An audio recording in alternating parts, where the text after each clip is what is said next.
All right, time is now 1:12. Round starts at 1:27 on the motion. This House would abolish the Second Amendment.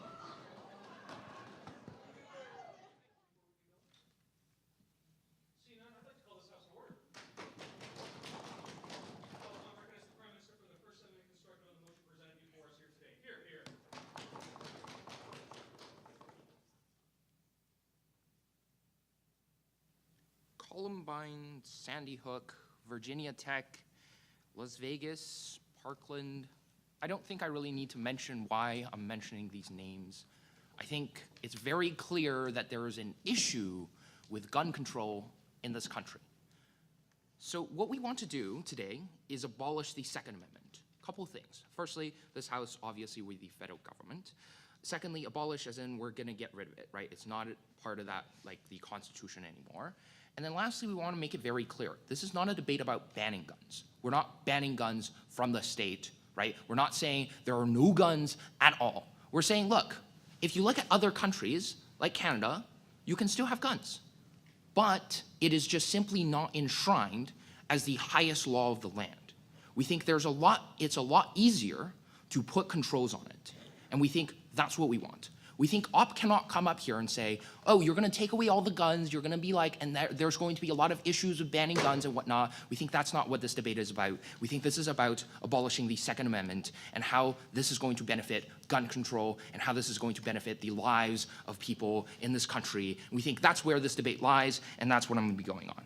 2 points of constructive. Firstly, how this redirects the role of the NRA in the gun control debate and how this is going to shift the conversation around gun control. Secondly, we're going to talk about why guns should not be enshrined as a right because we think that creates a toxic culture of like violence within this country. My partner is going to be talking specifically about like sort of the gun control laws that we could potentially create now that we have gotten rid of the Second Amendment. Okay. Firstly, let's talk about the NRA. We think that in every single gun control debate, whether it's on the news, whether it's in the direct debate that we saw in Florida, there's always the NRA involved. There's always some sort of spokesperson from the NRA that says, hey, you know what? We're here as a civil rights activist group. If you look online, they are the oldest civil rights group in America. They have been protecting your rights, your constitutional rights, not your gun rights, your constitutional rights for the longest time. We tell you it's time to stop that because they are fundamentally an industrial lobbyist group, and that is fundamentally what they are, right? We think fundamentally they are paid by every single gun producer and gun manufacturer in the United States, and they are there to make sure that the manufacturers benefit. Not you, the gun holders, not you, the general public, not you for your civil rights, but rather to earn money for the gun manufacturers. So we think they should be that, and they should be labeled that. And the way we label them that is by getting rid of the shield, the wall they hide behind of we are protecting your constitutional rights, and we're defending your every other amendment right as well. We tell you that's not the good thing.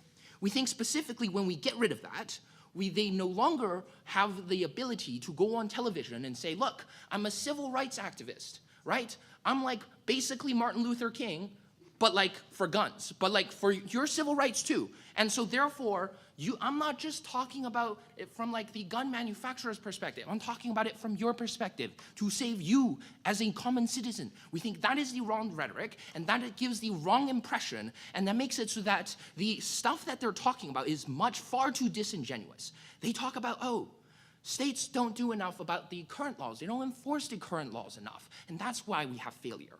Even though they spent millions of dollars making sure that states don't enforce them. Right?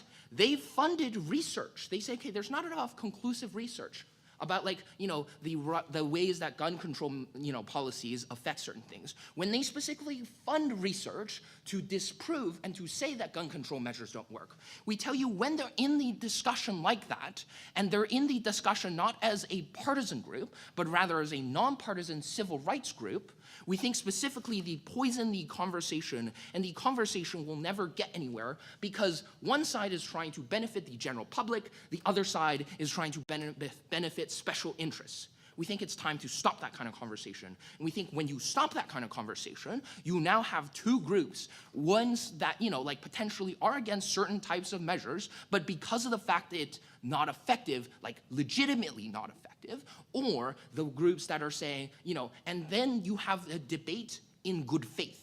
You have debates that actually leads to things because both sides are trying to find a solution, as opposed to one side is trying to find a solution and the other side is trying to make sure that nothing harms their special interest groups and nothing harms the wallets of those groups.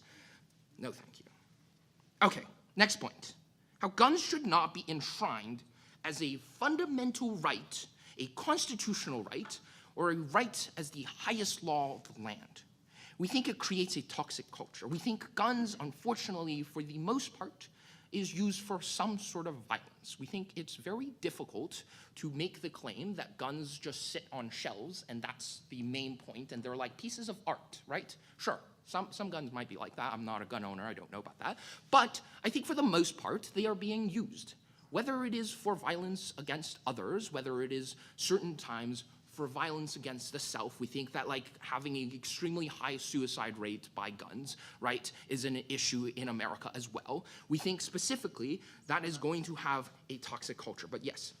If we're not banning guns, then why did this idea of suicides or other smaller instances all of a sudden become less significant? Why do they become less significant?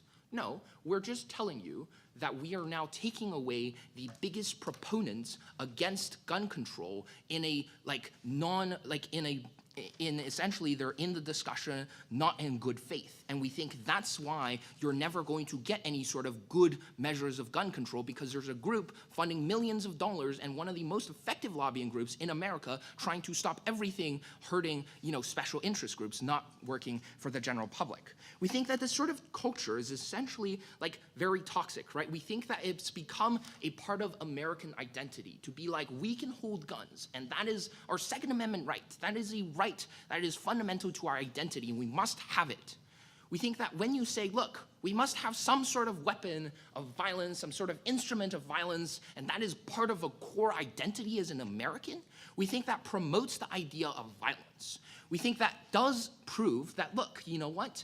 When I have this sort of instrument of violence, it gives me some sort of power and it gives me some sort of control, and we think that's not something that's good. We don't think that we should have this thing enshrined as the highest right in the land and creating this sort of toxic culture. Thus, we propose. My thanks to the Prime Minister. Let's call upon and recognize the Leader of the Opposition. Here, here.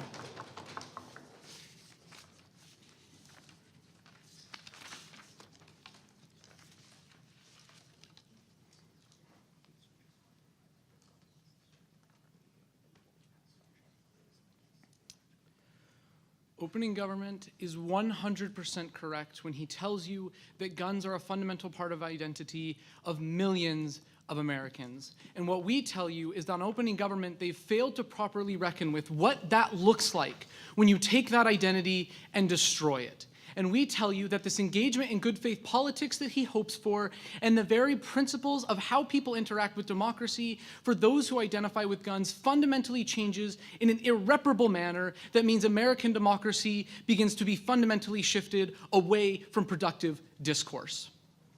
Before I move into my extension, though, of the symbolic nature of the Second Amendment, I'm going to do some refutation. The first of which, we agree with the idea that we're not banning guns. We would tell you, and I think that all of government bench would agree, that there would be a significant decrease in the number of guns that are present. We think then that they need to reckon with this idea of what happens when we begin to significantly limit the amount of guns that exist. Next, I want to engage with his NRA analysis. I think he correctly notes, the Prime Minister correctly notes that there is a very powerful influence that comes out of the NRA. However, the Prime Minister also fails to properly contextualize why they're so powerful. The reason why is not money. In fact, if you compare a list of the NRA compared to other special interests groups, the NRA receives significantly less funding than most other lobbyist organizations.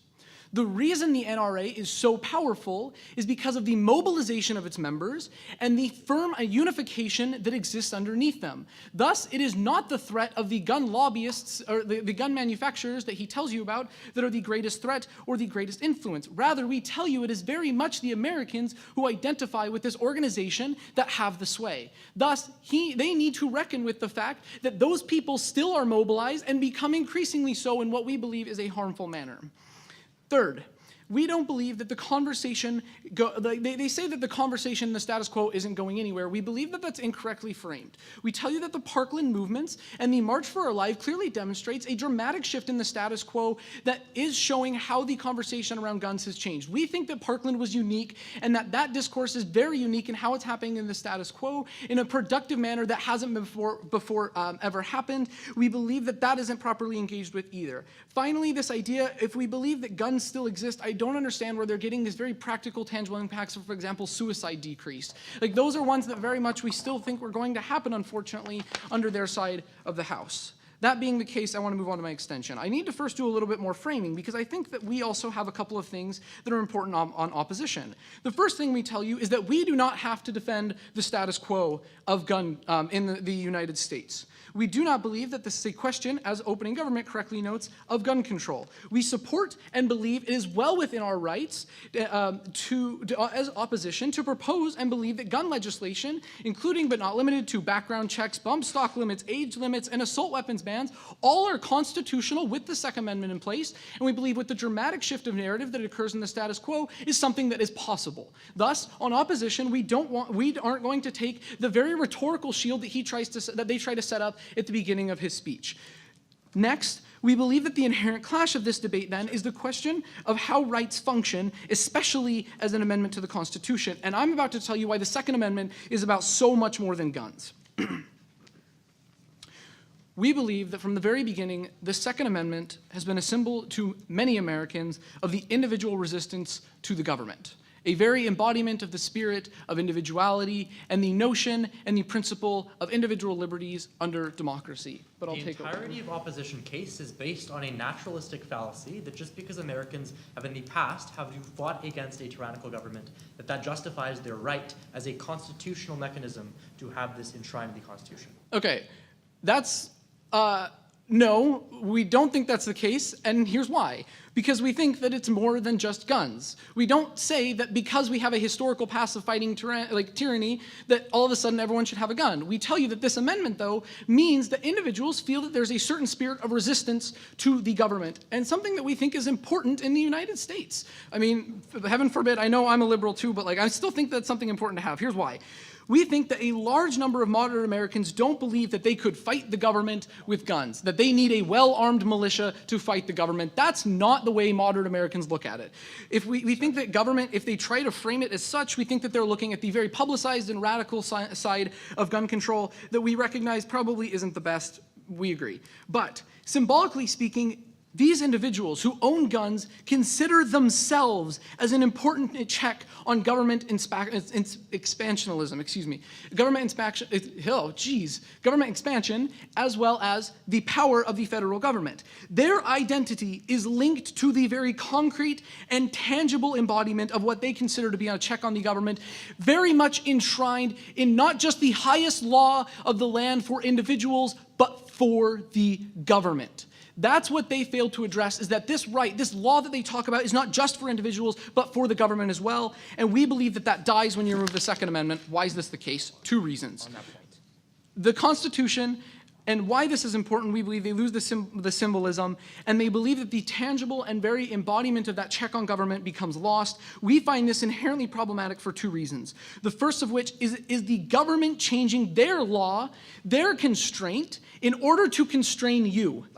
We believe that when that happens, you fundamentally risk a destruction of good faith in government from moderate right individuals who own guns. We think this checks back very well against the idea and the argument that we get a good faith debate now when the Second Amendment goes away. We tell you that's not true. That in the idea that the government takes away your rights and then asks for forgiveness later means that people don't want to engage with the government in a good faith discourse. But secondly, and what we believe to be a far more problematic and a far more drastic reality is that there will be a a failure to engage whatsoever, and like this begins to create a very legitimization of the rhetoric in which people rely on for the Second Amendment in the first place. Why is this the case? We tell you that while this phrase may not typically be used in this manner, that individuals who own guns will see this as a very real form of structural violence against them.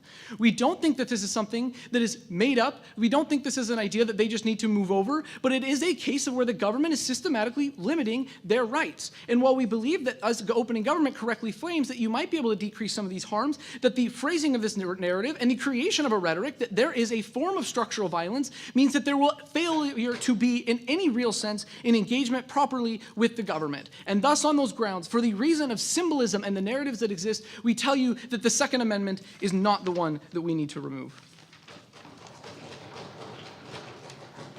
That needs to be leave the opposition. Like, call upon and recognize the Prime Minister. Here, here.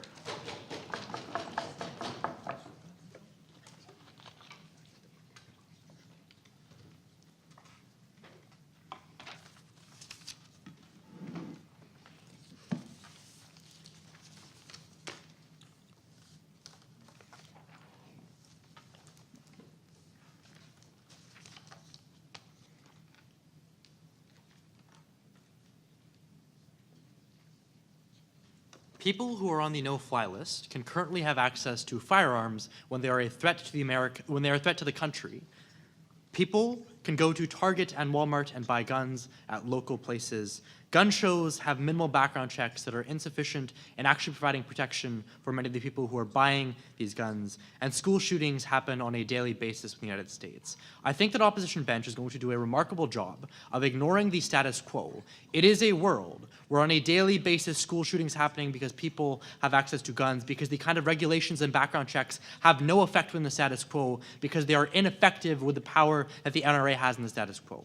The most important player when it comes to the gun debate, and the reason why we have not been able to see these background checks and everything they're going to propose in the status quo being effective in any meaningful way in reducing the amount of struggle that we have within the status quo, is because of the NRA. It's because of the power of this institution.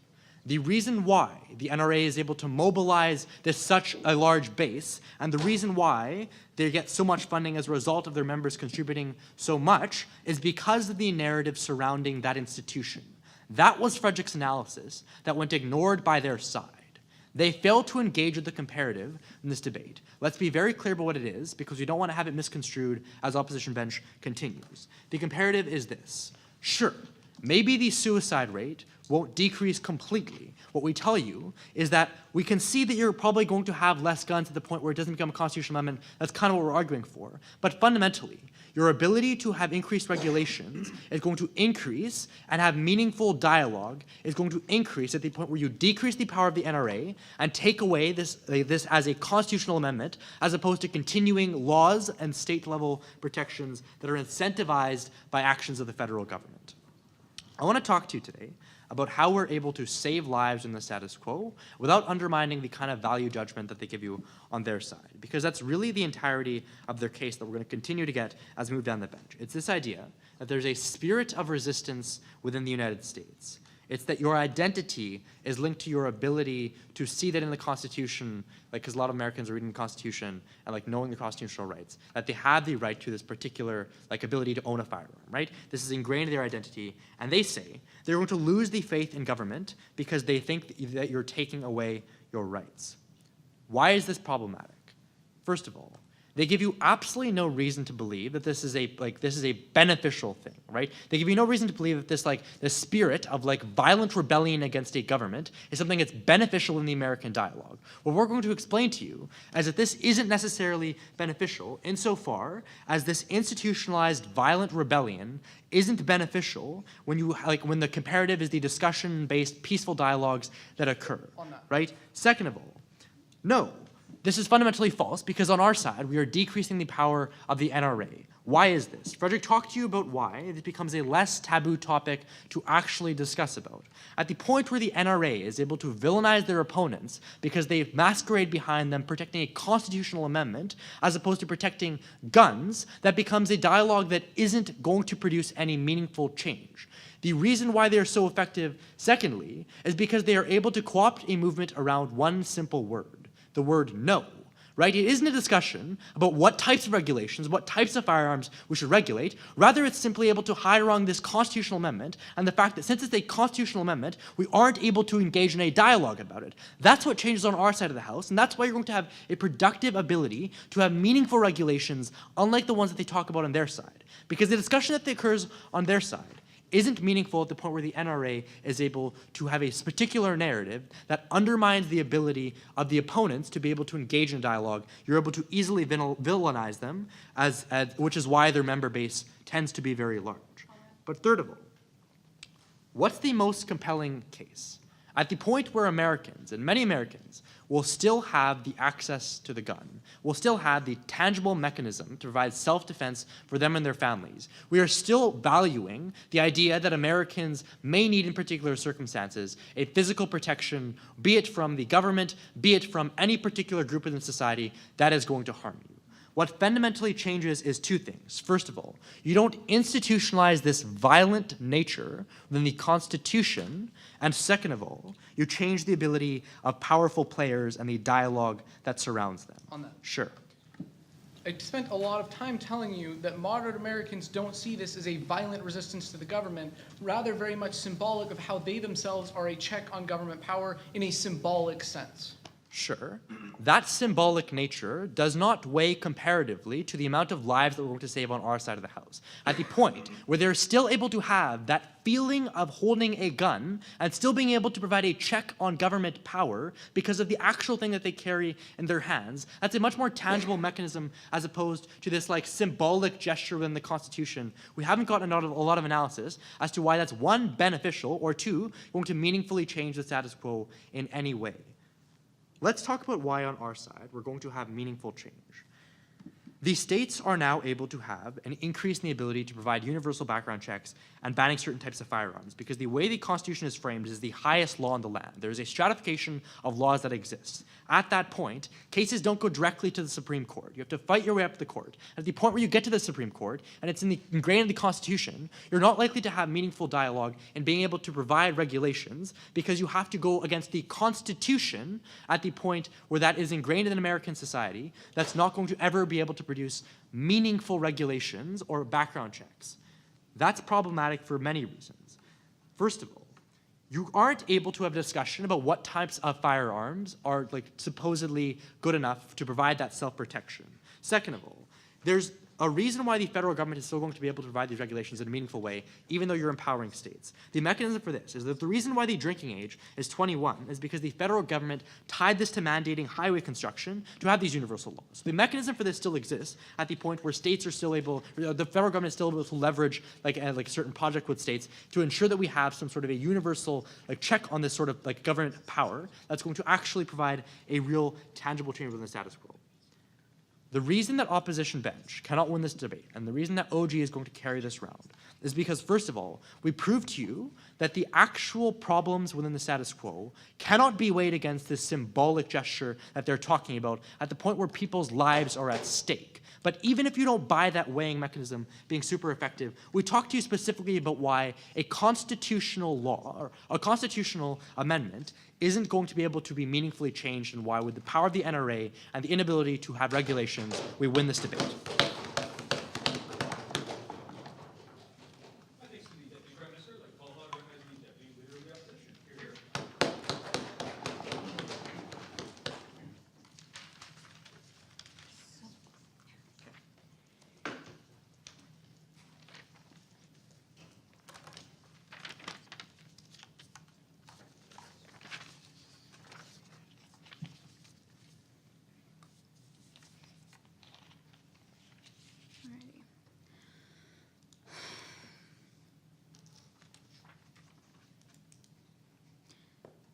The idea that gun control can save lives is inherently true. But what the opening government fails to tell you is why that is unique on their side of the House. We already tell you that in the status quo, people are pushing and bringing movements and dialogue for this gun control without the need to destroy the Second Amendment. What we bring you today is this idea that the Second Amendment is solely symbolic, this idea of why the Second Amendment is such an important narrative within American politics.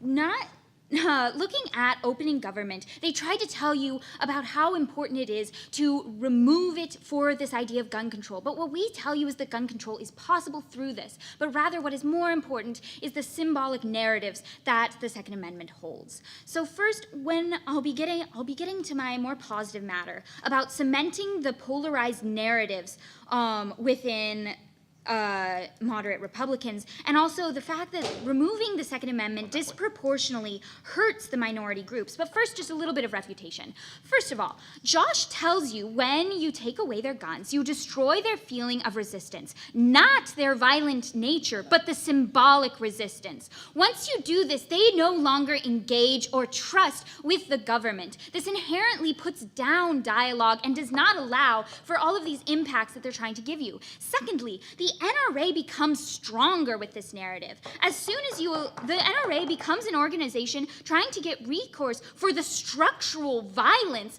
presented against them, which government does not bring up at all in their case. Thirdly, dialogue exists within the status quo, as I already said. Parkland is unique. We saw just the other day many people standing together, marching within Washington and all across our country. Dialogue and gun control talks are happening within the status quo. Finally, they don't engage with this framework that we support gun control. The Supreme Court has already decided that you can limit gun ownership.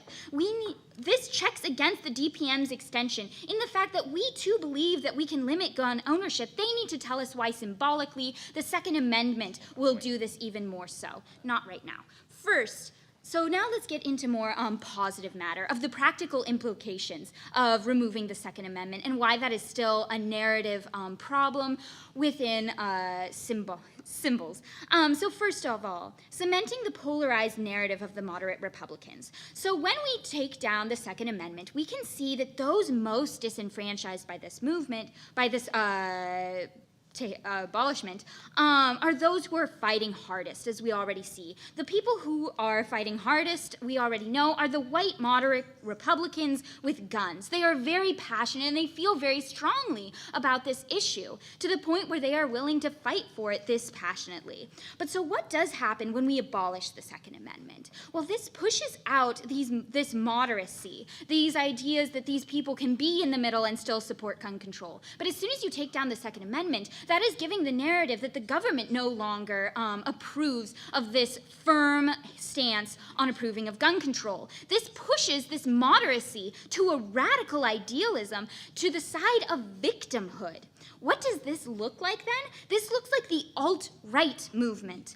We see that already the alt-right movement feeds off victimhood narrative. This will only more enfranchise that belief and further them in their cause. Yes.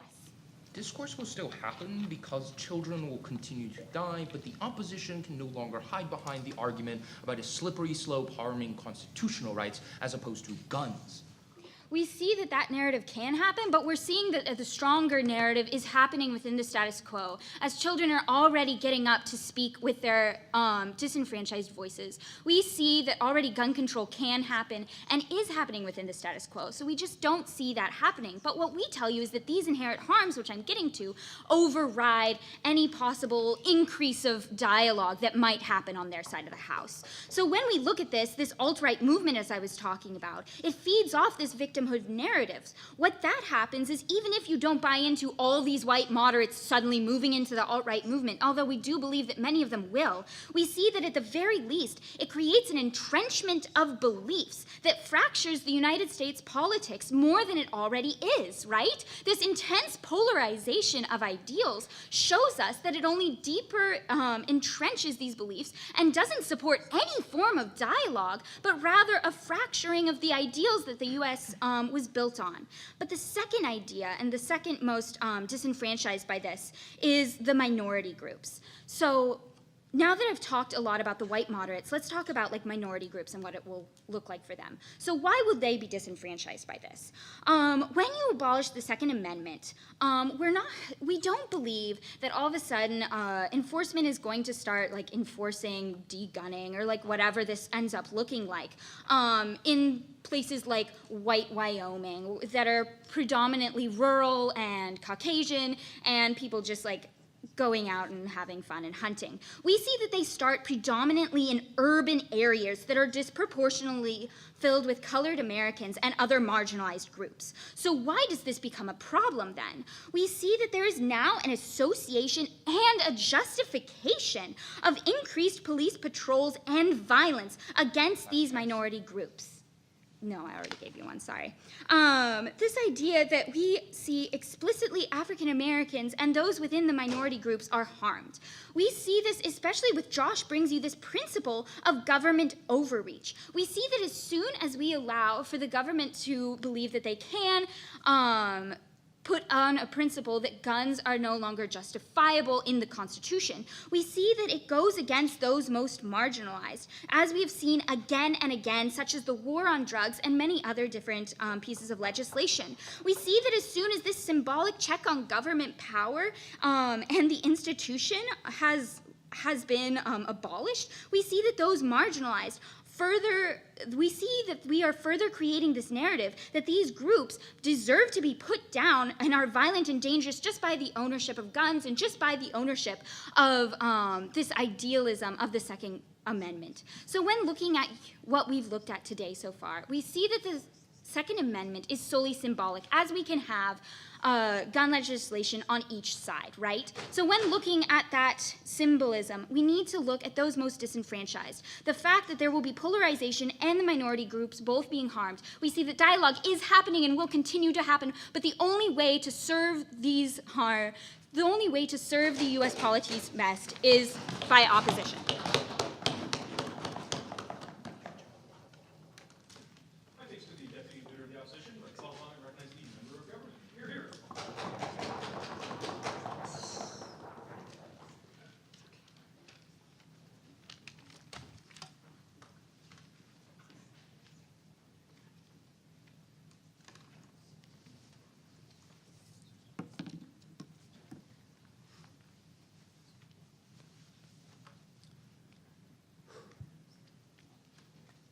We think one of the fundamental issues that we've been missing in this debate is the value of life. We think it's important to remember that the side that wins, if we can prove that we save significantly more lives, we think that impact significantly outweighs any of the impacts given you so far by side opposition. So today I'm going to bring to you some brief refutation, and then I'll get into my three main arguments, which is first, how gun laws reduce gun deaths overall. I'm going to tell you why abolition will reduce gun deaths overall. We believe that gun laws and abolition as well will protect life. I'm going to tell you the specific metrics for that, and then I'm going to explain to you the alternative to that. But first, some refutation. So the opposition brings to you this idea that they prefer regulation as an alternative. But I think it's important for you all to remember that it's actually more harmful when you allow violence to occur legally, because most gun violence actually results from legal gun ownership. So it's important to remember that they don't actually get solvency for violence when most of the violence actually comes from people who are stealing guns. I'll get into that in my positive manner. They tell us that guns are a check against the government, but two responses to this. First, they don't tell us why guns are the only mechanism to have a check against the government. Secondly, we think the benefit of saving more lives outweighs this need to have the check in the first place. If that check actually harms citizens overall more, we think we have the right to get rid of that in the first place because we are actually protecting our citizens' lives. Lastly, they tell us about how this will further the alt-right and polarization. We want them to weigh those harms against all the harms we're going to bring you. They tell us that we're going to have more violence against minorities, but again, they don't give us any solvency for that on their side. But secondarily, I'm going to show you why we get better solvency by abolishing the Second Amendment and actually shifting the conversation fully to that issue exclusively. We think that awareness will actually provide better solvency than the status quo. Okay, so my main arguments today first is that gun laws reduce gun deaths, and I'm going to frame this around the importance of utilitarianism and protecting lives of our citizens. I know gun laws are on your side. We think abolition is even better. So we think it's important to remember that guns are the leading cause of all homicides. 66.6% of all homicides are involved by guns, and that they also are the leading cause of suicide. Over half of all suicides are a result directly of guns, and they are the leading cause of all deaths. It's important to remember also that 82% of all people, not just people in the United States, but all people killed by firearms are from the U.S. So it's important to remember that this is actually an urgent issue that is local to the United States. And we also, I'm going to tell you why children are more likely to be harmed when a gun is involved, which is why we need to abolish them from being owned locally. We think it's important also to remember the urgency of this matter when we know that 200 Americans daily go to the hospital with gunshot wounds, and we need to act now. We need to provide some kind of solvency now, not just furthering discourse or getting more gun laws. We don't think that provides an urgent actual solution to the problem. So secondly, I'm going to tell you why abolition is the best way to protect life. And I'm going to break this down in 3 subpoints. First, it protects women from domestic abuse. Secondly, it protects children because we can get security in schools. And lastly, it prevents people from suicides. So first, it protects women from domestic abuse. 5 women are murdered per day with guns in the U.S. A woman's risk of death increases by 500% during a domestic dispute if there is a gun involved. We think that getting rid of guns will significantly diminish the ability of people to actually kill women when these disputes happen. And we also see that the problem with this is 41 states do not force convicted domestic abusers to give up their guns. So we see that when this happens, they get to keep their guns and they can, get to continue to do this in the status quo. We don't see how we get any solvency for this on the other side of this dispute, but you disagree. Yeah, abolishing the Second Amendment doesn't mean we ban all guns. If you're going to say that that's the case, you need to do a lot of link work telling us why. No, we're not banning all guns. We're banning guns from people who own them legally, from citizens who own them legally. We agree that the state can own them because we want to further a narrative of trust with the state, but we think that when you allow people to own these domestically, that's what creates domestic abuse, which is what I just brought to you. Secondly, we think this will protect significantly more children. We need to allow police officers to and security officers to be in schools. We think it's important to remember that children under 9 are 15 times more likely to die from a gun accident than children in advanced wealthy countries.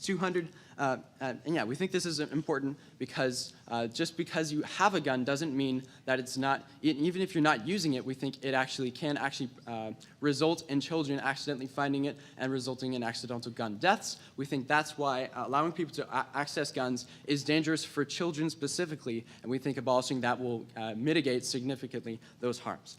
Lastly, we think we see that it prevents suicide as well. We saw historically that when gun ownership went down, suicides also went down, and we also believe, just statistically, it's less likely to attempt suicide without a gun. We see that over half of all suicides involve a gun, so when you actually remove that, we think whatever other mechanism you choose is not only less likely to be successful, but prevents people from wanting to be able to attempt that in the first place, so we actually do get solvency for people who are committing suicide.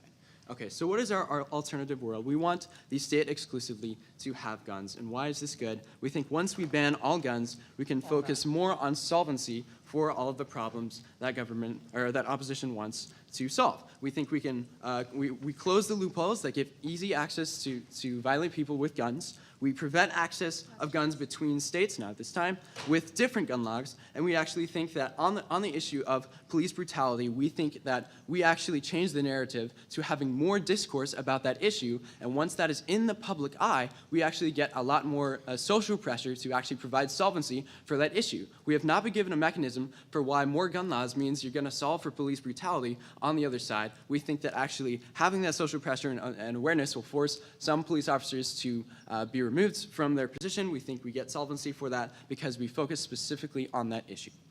Okay, so what have we brought you today? We brought you why abolition is going to reduce gun deaths significantly and why we actually protect the lives of women, of children, and of people who are committing suicide. We think it's important to remember also guns are rarely used in self-defense. We don't see that as legitimate, and we think that legally purchased guns are often stolen and used by criminals. We don't see how this is safe for our society. If our job as the government is to protect the lives of all our citizens, we don't think allowing them to have access and then accidentally resulting in not only those guns being stolen, but also resulting in accidental deaths for children. We think that this also can result in escalation of violence. So for all these reasons, we're so proud to be to propose. My thanks to the member of government that called upon to recognize the member of opposition.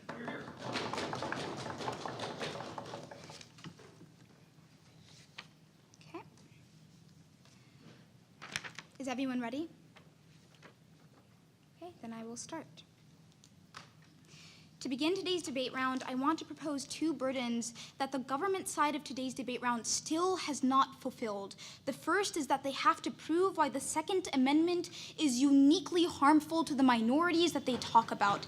And secondly, they have to fulfill the burden that the benefits come inherently within the act of abolishing the Second Amendment. Those are two pieces of refutation that they still have yet to address within today's debate round. They have to prove that it is inherent and unique. Furthermore, I want to start with a little bit of rebuttal coming from the opening government on their case about the value of life. This entire case is built upon the assumption that guns will not be proliferated and able to be accessed in the world that they propose. This is a direct knife to their opening government bench because they tell you that the NRA will still be in existence, but secondly, there has been a consolidation of guns that is inherently present within the United States and that it isn't going to go away. That is something that they cannot access within today's debate round, so completely discount their points on the protection of women and the protection of children. That gets washed away from today's debate round. But secondly, I want to address the major things coming out of the top half of today's debate. The first is the misperception and the mischaracterization of the Second Amendment, and the second is the culture of violence and essentially the solvency point that I'm really going to push throughout today's debate round. On the first, the misperception of the Second Amendment. And they basically try to frame this whole debate round as a case regarding these individuals' identity. Exactly. That is why we should not remove it. The Constitution is an embodiment and symbolic of these individuals' identity. If you try to erase that, they will feel that their identities are being erased. And what happens when their identities are erased, you're going to see incredible political backlash, which I will outline in my first piece of positive matter. But secondly, on the point of dialogue, this completely gets washed away because when these individuals feel that their identity is threatened, that pushes dialogue away and it increases violence and it increases all of these negative effects that will increase within the world that they paint to you in today's debate round. So for all of those reasons, extend this solvency point through, and at the end of my positive matter, I will show you a world in which the opposition side will solve for the destruction of life coming out of the current world. On to my first piece of positive matter. The opening opposition touched on this, and they essentially talk about how the NRA has fueled the alt-right and a lot of conservatives. I want to take this one step further and outline how political and social backlash are going to be innate and inherent within this framework. What does this look like in the present world? What this will look like, and I'm going to use the example of Charleston. So essentially what happened this year, or last year, in 2017, was a similar story, right? In that certain territory, I forget what city it was, but these individuals felt that because of the Confederate statues were being pulled down, that inherently went against their own history and inherently against their own identity. So what they did is that they weaponized their own identity as conservatives within society, and what that did is that resulted in death. It resulted in violence. You see that this current world is never going to be solved for in their side of today's motion. Instead, you see a world filled with hatred. You see a world filled with violence that they can never solve for in today's debate round. Secondly, I want to talk about this increase in violence, which is going to be the biggest impact coming out of this point. When individuals weaponize their identity because they feel that they are never going to be heard, then that gives them, that takes away discussion, that takes away dialogue, so you can never access the benefits coming out of opening government's case. Now that I've addressed that, I want to go on to my second point of misrepresentation and misinterpretation of the Second Amendment. And in doing this, I'm going to take you through a historical journey within the framing of our Constitution. It starts with the 30s, right? So what happened in 1939 was a case U.S. versus Miller, and later on there was a case of U.S. versus Heller. And what essentially happened is that these guns, automatic guns that were used to kill individuals, individuals. Like the US Supreme Court said that is not what the Second Amendment stands for. That is a violation and misinterpretation of the Second Amendment. So because of that, you have to address this misperception of the Second Amendment that has become innate within our society. The problem is not the Second Amendment in and of itself, it's how people perceive it. What does this start with? This starts with massive education. This starts with massive reformation of our current society, in which we teach the current world what the Second Amendment actually means. Then we will have solvency, then we will have the reduction of death, then we will have all of these positive impacts that will be accessed through the opposition world.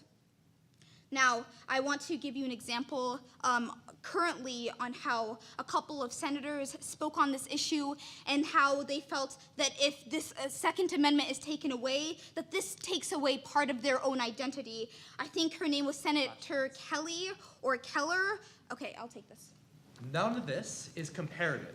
They give you no reason to believe the backlash is going to get any way worse than the status quo, where the NRA is already villainizing others and already claims victimhood alongside those white Republicans. That's still going to exist if you ban the Second Amendment. You don't access any solvency, which is what I talked about when I first did some rebuttaling and throughout my burden.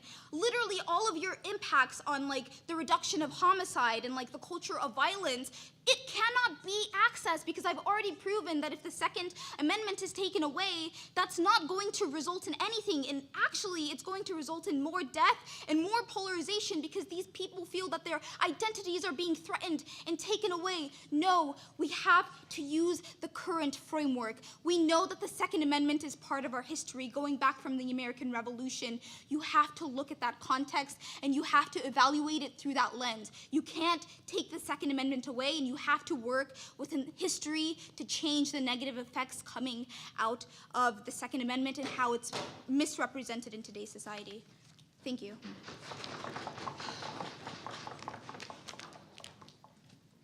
Thanks to the member of the opposition. I'd like to call upon and recognize the government with. Here.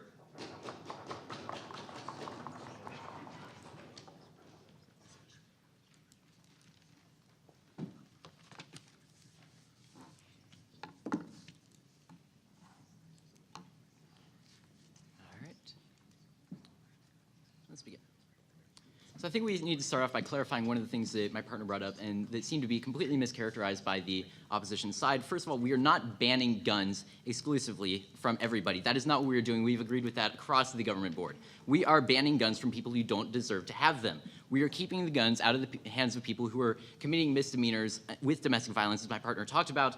That is not, we are not getting rid of guns entirely. That is a major strawman on the opposition side.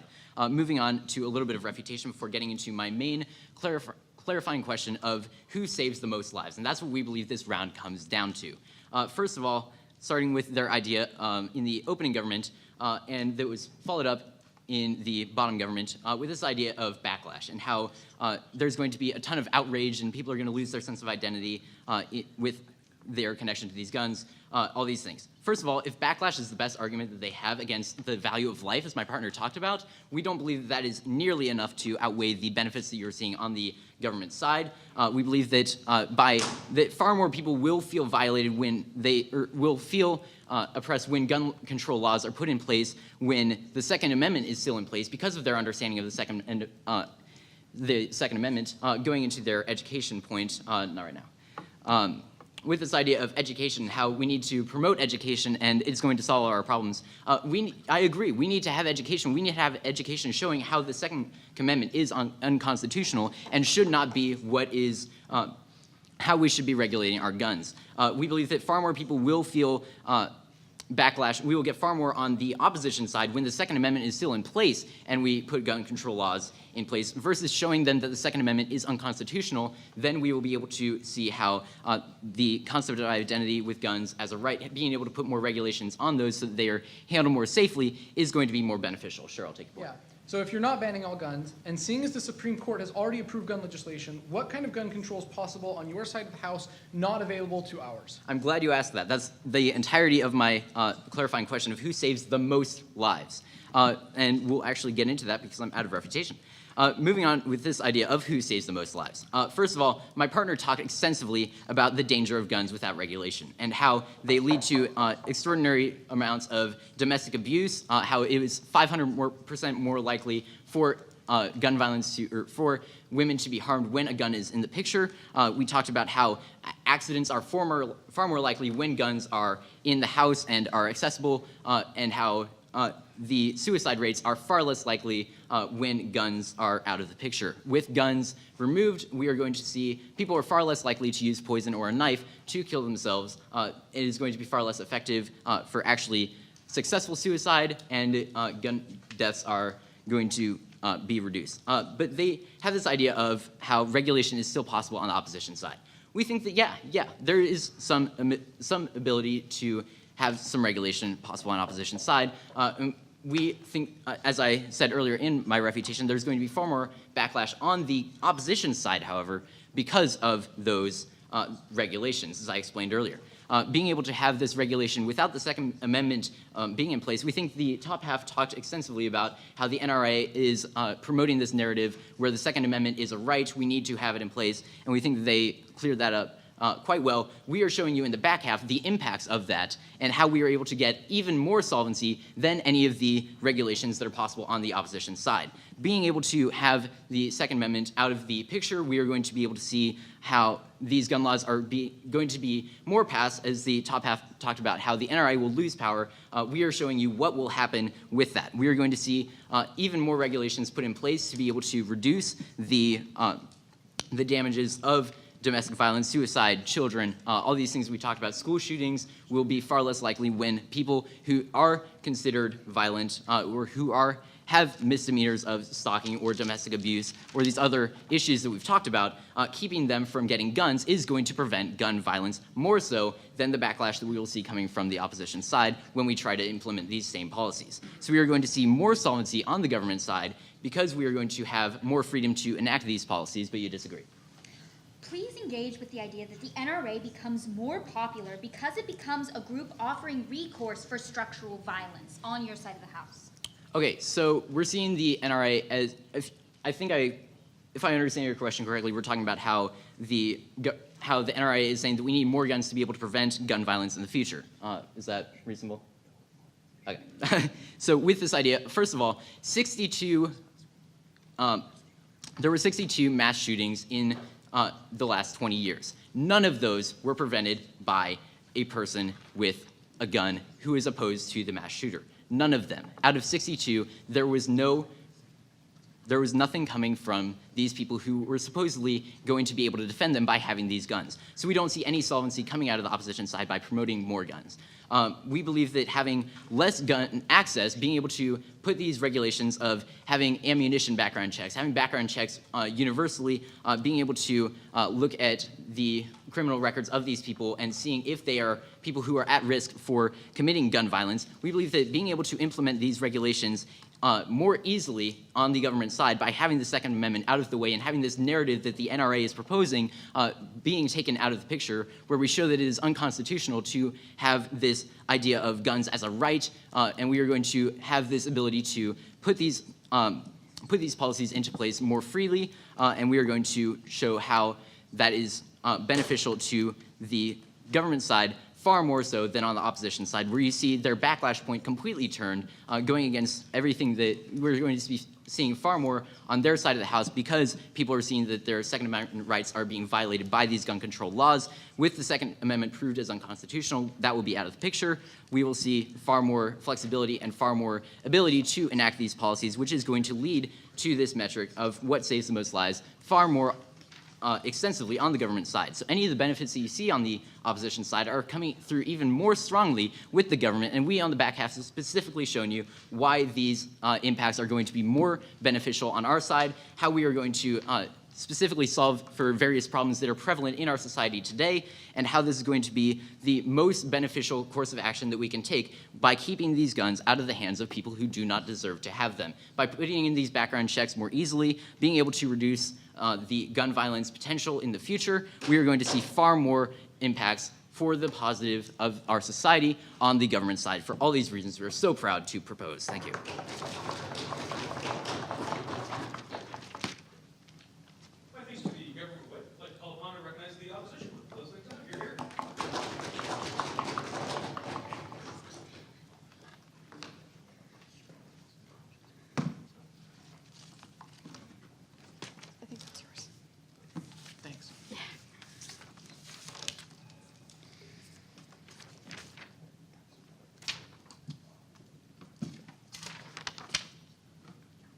Are we good? Okay, I think there's been some fundamental problems in this debate, and I'm going to clear some things up to you. I'm going to provide you three questions that you should be asking yourself at the end of this round to decide who you think that was best at this debate. First, I'd like to point out that Fatima uniquely gives you a burden. She tells you that in order for the government side to win this debate or have any say in this debate, they need to, one, prove to you that the Second Amendment is uniquely harmful, and two, prove to you what the benefits that come out of you inherently abolishing the Second Amendment. I would argue that they have failed to do this, which I will tell you in my three questions. Questions. 1, does this solve any death rate or school shootings? 2, does the NRA lose power? No. And 3, what happens to the citizens? First question. Sorry, OG and government bench, but I think this was a really silly argument. No, thank you. You get up here, set a model, and say that guns will still be circulating, we will not ban guns. And I think that there's an inherent problem with saying that guns will still be circulating, but somehow this leads to a reduction of death. You hear from closing government that they'll find alternatives to suicide, but this somehow decreases death rates. One, I think that's a silly argument. Your little argument was we provide less death. I think that should be thrown out considering we're talking about the Second Amendment. 2, even if we take you at your best and say that no guns will exist or you ban guns, there are still over 200,000 guns that are circulating, because when Hillary Clinton was estimated to win the election, people went out and bought a ton of guns because they thought their fundamental rights were going to be taken away. We see that literally there is no means of solvency. There is no reduction in death rate. Because of the idea that these guns are still going to be circulating, there is still going to be a fundamental problem with school shootings. OO tells you that this debate is not about whether how we control guns or how we regulate guns or background checks, but literally if abolishing the Second Amendment somehow creates solvency. And we can tell you that with the guns circulating, that is not an argument about how abolishing the Second Amendment helps, but 2, that is fundamentally a contradiction. Yes. Okay, the biggest reason that no meaningful gun control, that even if it allowed by the second is ever passed, is because the NRA enters the debate as a nonpartisan civil rights activist group, and secondly is that they point at the slippery slope of harming constitutional rights. We rid both. Okay, I'm actually glad you brought that up, because that is my second question. Does the NRA lose power? I think this is also a fundamental problem coming out of the government side. OG misunderstands what the NRA is. They tell you the NRA is so mobilized and so powerful that they have the ability to change people's perception and change your mind. So let's take this slow. If you tell the NRA, they tell you that the NRA is not linked to gun control, but the fundamental, the constitutional amendment. If you tell the NRA you are taking something away from them that they are so integrated with, this literally fuels them. This is an exact X equals Y equation. No, thank you. We tell you, Fatima tells you, this explicitly creates political and social backlash for a few reasons. One, you literally reinforce what the alt-right was created to do. The alt-right literally said that you're taking away my rights or you're stepping on my boundaries, so not only do you reinforce them, but you fuel groups. Not only do we have a polarization of groups like alt-right, we don't see one group, we see 2 groups and 3 groups and 4 groups and 12 groups of the alt-right running our world. This is fundamentally a problem. Debate is particularly a liberal sport, and we can all agree the alt-right running our world is probably inherently bad.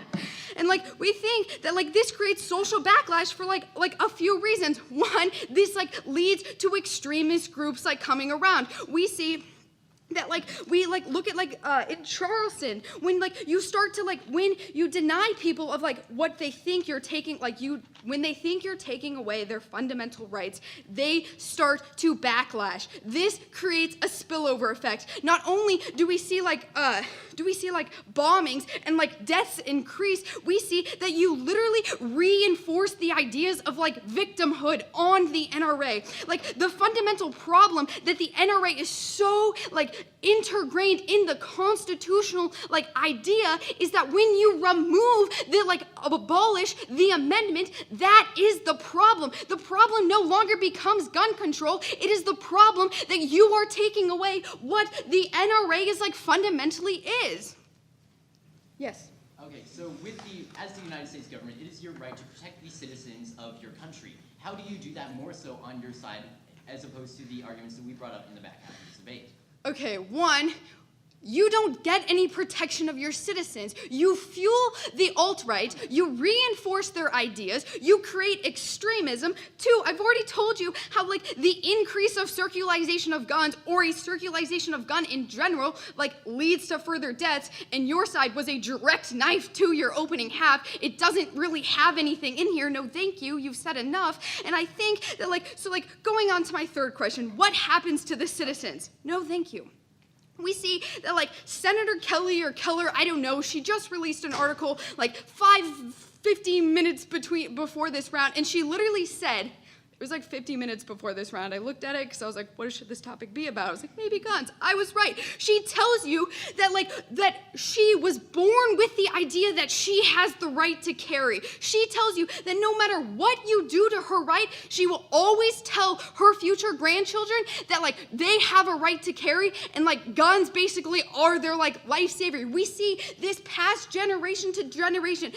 We see that like Fatima tells you that when you try to take this like identity of like what has been integrated in society, you see people weaponize their identity. They have internalized their oppression, and now they're externally pushing it on you. They tell you that like you see more extremism. They start to form groups like the alt-right. You see a decrease in dialogue because they don't care what you have to say, because you are taking away what they are made about, and we think that's like a fundamental problem, and like that is why you should like vote opposition, because like government didn't really bring anything to this debate, and like you literally make the world an alt-right.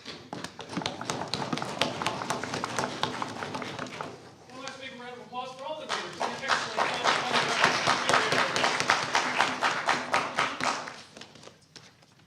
And unfortunately, we're going to have to kick the masses out of the room instead of the judges because they want to keep us on camera. All right. Well, since there's educational value to be had in this consideration, let's maybe be a bit more thorough in the consideration. One of the things I always like to do when approaching adjudications like this is, instead of just starting off with like a full set of rankings or who should go through, is to talk through the round specifically by making sure we understand where the debate starts to understand how it progresses. Sure. So in a hypothetical consideration, let's imagine that there's not a bottom half debate, and we're only evaluating the top half, opening government versus opening opposition. Sure. So kind of our initial reaction, who wins in the top half? OO versus OG. Initial reaction? Yeah. To me, it's OO. OO. And here's why. Okay, and just real quick, Robert? Very close, but I might say OG. Might say OG, okay. And I'm thinking OO as well. So this is why I like to start the conversation like this. I have written down and like boxed very prevalently, especially at the end of that last speech for OG. Like, if the NRA is so powerful, your entire case is like NRA powerful, what will the reaction to the abolition be? Like, what will the NRA's reaction be? And I don't think that was touched upon at all. And their POIs kept leaning towards like NRA powerful, and we get in the second speaker of the DLO, like the reaction from the NRA is that the alt-right grows stronger. And so that's the huge answer to their question, and I think you can't have NRA powerful without NRA powerful in a bad sense as well. And right. So to me, that's why I had them as the one over OG, but I can understand reasons why OG can flow. I have similar, different phrasing, I'd point to different arguments, but essentially they turn the analysis. Yeah. The uniqueness established. Hey, stay up. Close the door. Thank you. Tour guide. We have admissions day today, Oh. so the tour guides are showing the spaces to potential students. Okay. Yeah, so, NRA powerful. NRA is the, problem, gun violence, cause of the problem, strength of NRA, solution. Strip away the foundation that allows for the NRA's claim to be an advocate for civil rights to no longer be a civil right issue. So essentially, my interpretation of opening gov is let's make this not about civil rights, but about just pure policy issues. Sure. And that the constitutional or the removal of the Second Amendment from the Constitution makes this purely a policy consideration, not a civil rights consideration. That's the, OG. that's the government's. Exactly. So that's the OG starting position. Sure. Basically 7 minutes in a nutshell. Leader of Op comes out and says, all right, first of all, there is, dialogue already exists. Parkland shooting, maybe the status quo is moving in the right direction. So they actually give us some hope for an alternative in the status quo. Right. But really where I think their savviness is this identity argument and the perception not of the NRA, but the NRA membership. The people that are being mobilized have internalized this as a deeply held core conviction of belief. I agree. And then once you take that away, what happens? Government comes up and just wants to hand wave away and says, well, we've neutered the NRA, they're not powerful anymore, Yes. we gain solvency, which ignores the thesis. I think I agree with this.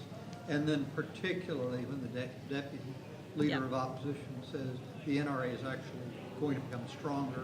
Yep. And they're going to try to get recourse for the structural violence. So I think I agree with that. Yeah. Well, and it keeps that victimhood narrative too, right? And that's kind of where I was having problems. Is it was stated in the DLO, the victimhood narrative, and then flowed to their back half, and so Yeah. it was really hard for me to want to.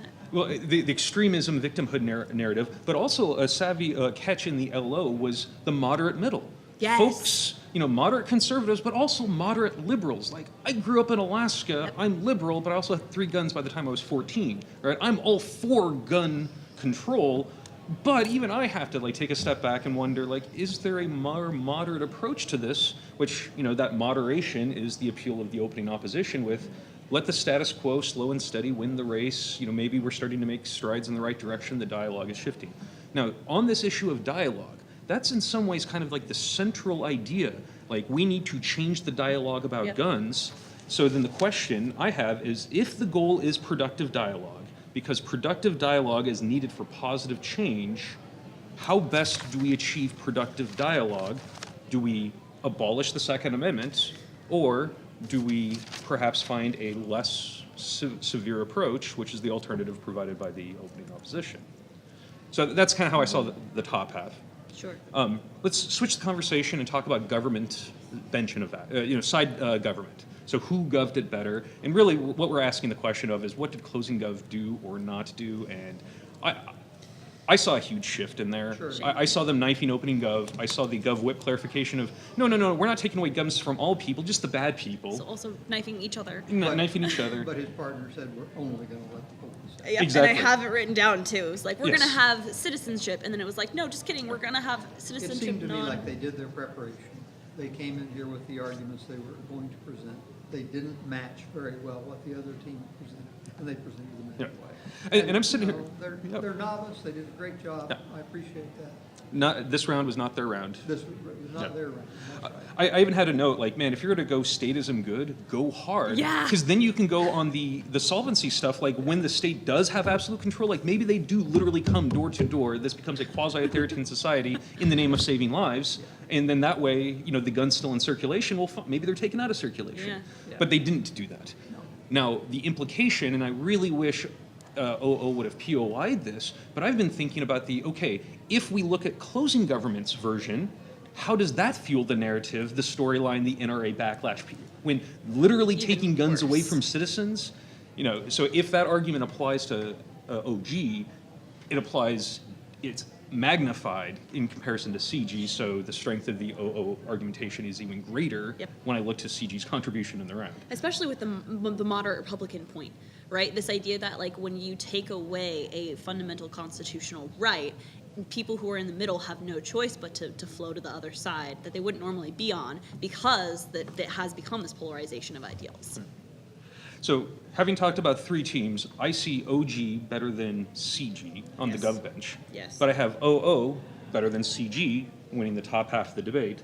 So then the last question becomes CO's role and contribution in the round, and did they, A, come out of, I mean, I think they'd be, I think CG's the 4. They are. Yep. Yeah. They are. I have So them in both. is closing op A, better than opening gov, and or B, better than opening opposition? And really, the only question is are they better than opening opposition? That was what I was asking myself during the entirety of Why the do you say speech. that's the only question? Because if Yeah. OO has, because we only need first place. That's Okay. right, but we could say they're first. No, because OO has already beaten OG, according to our earlier conversation. So if, Okay. yeah, I thought that the closing opposition was better slightly. slightly, okay. Uh-huh.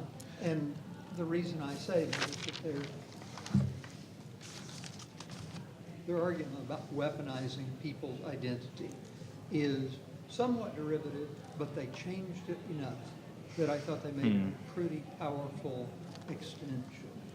And I liked the analogy that she made, although it doesn't seem at first like it's a perfect analogy, and no analogy is perfect, to the Confederate statue Yes. being taken down I in agree. Charleston, and how this really weaponized the identity of the folks who love Robert E. Lee. And their argument then becomes, this will happen. Yes, and I like that argument as well. The question I had was, and you mentioned it seems slightly derivative, but you thought it went in enough of a direction. But I see all of that identity analysis introduced in the LO and developed in the DLO. So I was wondering, are they actually running a new argument, or are they just, OO says polarization, CO says backlash. What's the difference? So It doesn't need to be a difference. If we're trying to identify uniqueness in the argumentative contribution, I mean, I think it's just a recharacterization of the same story. And did they tell the story significantly better after 30 more minutes? Or did they just latch on to the coattails and, hey, this is the winning horse, maybe we can convince the judges that we're different from the winning horse? so originally I was with Bob. I really liked CO's presentation. I think I love Yes. the example for me is really good. However, I had a problem with how derivative it was, and I have it noted, like it was Yes. brought in DLO. So how do we give that to them? However, with your analysis of like talking about how closing government gets up there and it's like nation state, like we're just gonna get rid of everything. It makes sense that they have to have a backlash argument to it because they are the closing government is running, we're going to take away all guns now. And so like and the top half wouldn't have had the opportunity like to run that because they didn't know what closing government was going to run. But here is like why. So was backlash an argument against closing gov or an argument against opening gov? I think both. I think Okay. backlash gets it in both. And how is it different than the argument established by opening? With the examples, I think, because we have like outright go stronger. Yes. And then like minority groups, the abolition is going to have the slower impacts. The justification of violence against minority groups is touched on like I think 6 minutes in that speech, so it wasn't very well fleshed out. And it's still this like theirs is rooted in identity, and theirs is because rooted in identity, things are bad are going to happen.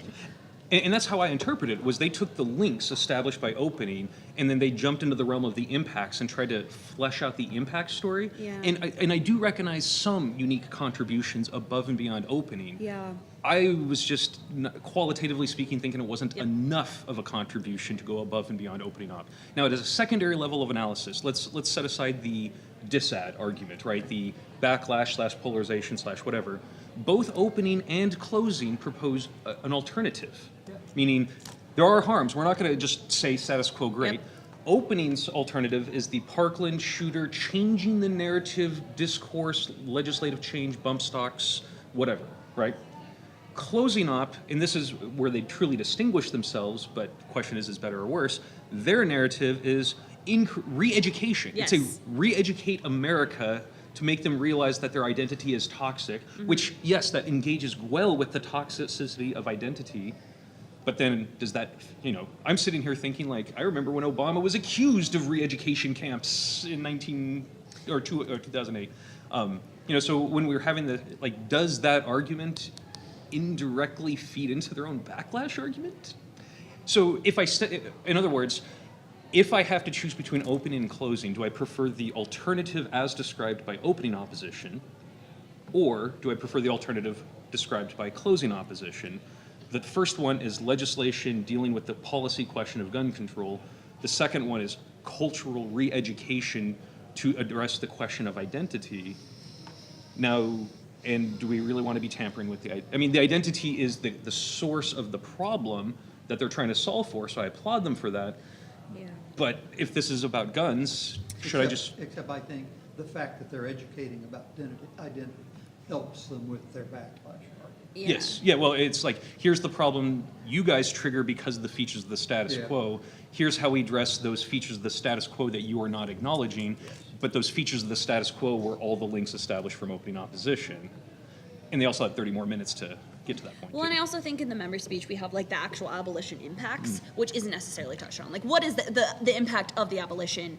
And then like guns are still accessible even if you do abolish it, and I don't think that the accessibility was not touched upon in the top half, or True. at least unless I missed it. But then also the abolition / no guns for anyone wasn't presented in the top half, so opening up never had Yeah, the chance that's true. to engage with the redefinition / knife.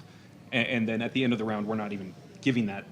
I mean, Redefinition even knife. so, though, in OG, they still don't give a metric for like what's going to happen to the guns, and I have that written down. It's like what's going to happen to the NRA and what's going to happen to the guns, and I think the analysis of like the backlash and what it will look like, what will the world look like when the like Second Amendment is abolished? It's a violent world, and you have to interact with that. And I think the violent world, you get that more coming out of closing up than you do out of the top of opposition. Yeah.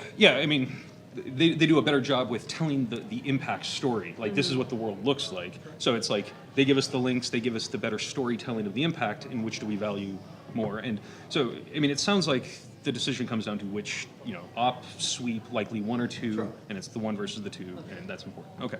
Okay. So links versus impacts. What's the more It's important? hard for me. I didn't have either one of them. Well, here's an interesting one, and I also want to give a. Links versus impact, and who tells the story better too? Yeah. No, both are important, but both are essential components of the storytelling.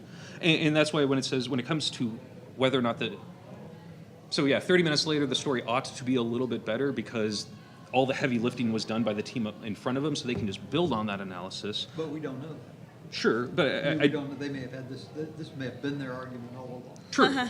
But then that's where you need to use rhetorical framing to identify what makes you stand out in this round, which is something that the MO struggled with. But what I wanted to draw your attention to was an argument that was presented in the DLO that, it fell out of the round, but through no fault of them. It fell out of the round because the member of government chose not to engage with the argument and is actually a similar storyline to the backlash analysis. The DLO presents this argument? Yes.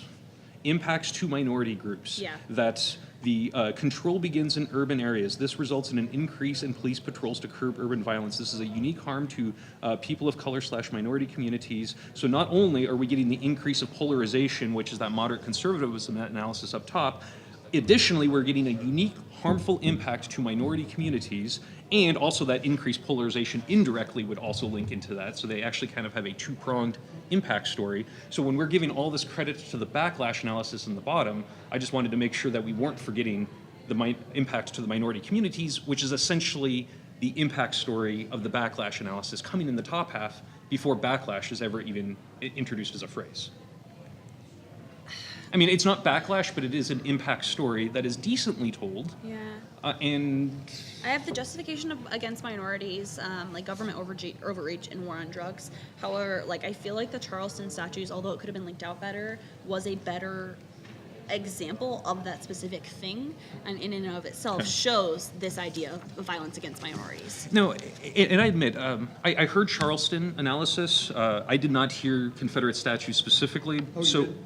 That's what you okay. So but in terms of the pieces I did have, in response, so this is the start of the positive matter. In response to the NRA-fueled alt-right, the model effects will fuel the backlash. Example given, let's talk about Charleston. This is an example of weaponized identity. Yeah. And then the way they impacted, their impact to this argument is, this proves that the government can't solve, and it gives us access to our backlash argument.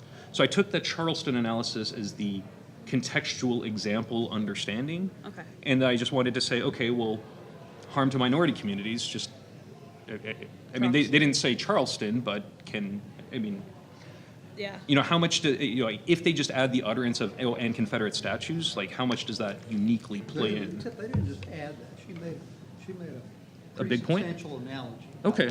I likely missed that then. Where in the MO, or like approximately where in the speech? When did they say it? Right after the political and social backlash, before they start talking about the increase of violence. I have it right underneath the identities are being erased, the culture of violence that's Erasure. happening, and it was above problem of optics, massive education, and reformation. Okay, yeah, erasure of identity, there it is, backlash, dialogue, ignores the guns in existence. Oh, no, that was refutation, okay. Extending the implications of their misperceptions, misassumptions of the Second Amendment, the implications of extending the implications of the civic identity analysis. I admittedly kind of shortcutted my notation because, oh, identity, they're extending identity, but they're telling the same story. Backlash diminishes dialogue, increases violence. That's probably where the Confederate material was tucked in. I missed it, writing it down. We Okay, also gotcha. get in the whip speech this Hillary Clinton analysis of like the reaction to Hillary Clinton was going out and buying a shit ton more guns. Right. And I think that's also very important as it is an example of the perception of an infringement upon my right causes this sort of violent reaction. Mm-hmm. And we're not like we're getting the statement of like it's going to cause this and there's like here's actual examples of it actually happening in the status quo and this is why it's going to be bad. Yeah. And I think just as far as examples go, it's more rooted than the top the It DLO. is. I mean, the HRC specifically, because I don't know that anyone had enough. I mean, that wasn't like 2000 Bush v. Gore where there was 48 hours of Yeah. uncertainty. I get the general idea. Anytime a Democrat gets elected, gun sales go through the roof. Happened with Bill Clinton, happened with Obama. Growing up, I mean, my mom dated a guy who owned a pawn shop. The biggest selling was guns. He says, you know, it's. Yeah. So, yeah, it explains that this is likely to happen. Now, when I heard them presenting that example, I heard it in the context of, see, this shows you how many guns are already in circulation, why you can't solve the problem. I didn't see them using that to fuel their backlash storyline, so I just want to make sure that we're not... Okay, and I can see it being there. I just want to make sure that... That's my interpretation. Gotcha, okay. I have it as next to the no means of solvency because Hillary Clinton reaction. So I mean, I can understand your point of it's not a part of the backlash argument. It's as part of like the circulation argument. I mean, it relates. I just always want to make sure that, you know, we're assessing the work that the debaters did Yes, and not of doing the course. work for them. That's fair. Yeah, no, I mean, you know, 1 versus 2 obviously are both very good. Yeah. It's too bad. Yeah. Okay. Do you want to vote? Well, vote right now? yeah, after we had a lot of good discussion, let's at least just get a preliminary sense. I'm sensing, and is this an accurate perception, if we had to call a vote, you'd be leaning closing op in the 1, opening op in the 2? It's hard though because I don't want to discredit all of the good work that DLO did. Yeah. You don't? So it's hard when you're evaluating against their own bench because it's like who actually did the work. So, one unique contribution, but I didn't give it a lot of weight, was the burdens analysis. Yeah. And again, to me, that was them beating up on OG, and that was the direct comparison I needed for them to be the 2 over the 3. It wasn't all, But- because she was also saying it comes down to, is there any harm from the Second Amendment per se? And that really is directed to Top. Yeah. What about this value of life argument? That's mostly just trying to get against the. That's the reaction to. Yeah, Reaction. because their named extension was "We value life." They say, "Let's respond to that refutation." Goes away. Okay. Yes, Okay. part of identity. I mean, that is first thing out of the. I mean, that is the introduction of the LO. Part of the identity. Culture of violence. Implications of destroying that identity, how people interact with democracy, the effects of NRA analysis, why they're powerful. They mobilize their members because of the identity. Status quo alternatives, you know, don't disrupt the Parkland discourse from running its course. Maybe we'll get some legislative action. How rights function. I'm just looking back to kind of talking out loud to see if I missed anything that I wanted to, you know, highlight or.